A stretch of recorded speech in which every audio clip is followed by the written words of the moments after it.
السلام البنات، ان شاء الله تكونوا لاباس، ان شاء الله تكونوا بخير. اليوم جيتكم بهذه الوصفه خفيفه ظريفه، رحت نديرها، قلت لا غنتقاسم معكم الفكره. عصير الفراوله عارفين نديرو كي يكونوا الدراري مع الامتحانات يزيد لهم في القوه. قلت نديرها للدراري تاني راهم يصوموا كامل، تزيد لهم شويه في القوه، ما بقى لهمش بزاف صح، معليش نعطيهم شويه القوه. ولا حبيتي تشوفي الوصفه تبعي الفيديو. قبل ما تبعي الفيديو اختي ماذا بك ديري لي جيم، ابونيو لاشين، ديروا لي كومونتير تاني وبارطاجيو الوصفه باش تعم الفائده. ومشاهده طيبه. واش عندنا في هذه الوصفه يا البنات؟ عندنا شويه فريزه شللتها وغسلتها الكميه اللي عندك. عندنا حبيبه بنان، عندنا تمر واحد 8 حبات ولا مقشرين. واش نديرو؟ نحكموا هذيك الفريزه تاعنا، ولا عندك ميكسور ديريها في ميكسيها، ولا ديريها في الاشباغ كيف. المهم شوفي حاجه ترحي فيها بخلاص، اللي ما عرفه ديري فيها لي جو تاعك. نزيدو حبه بنان هكذا.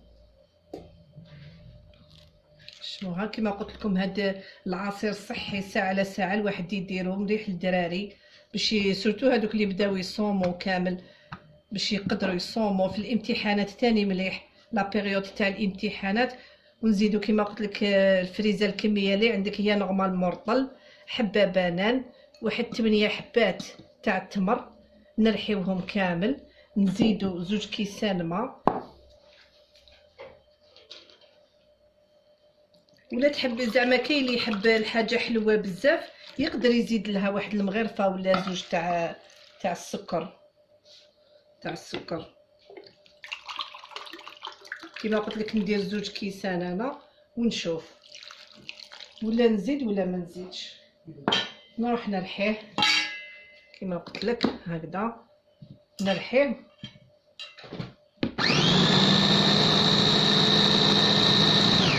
هاي ليك بعد ما نحسو بلي ترحى كامل واش ندير؟ نحيه. شوفوا كيفاش جا خاطر الله يبارك. شوف هاي اللي شهي وريحته راهي. دوك نوريهم لك في طبق التقديم. وصفتنا نهار اليوم راهي وجدت يا البنات. شوفوا كيفاش خرج البنه، ما نقول لكمش. انا كي دقتو شتو مخصوص شويه سكر، زدت له هكذا مغرفه سكر كما راكي تشوفي، واللي يجيها سوا كل واحد والكو تاعو. كاين اللي يحب بزاف السكر وكاين اللي يحب شويه، ما في الختوريه اللي يحب يزيد له شويه الماء يزيد له.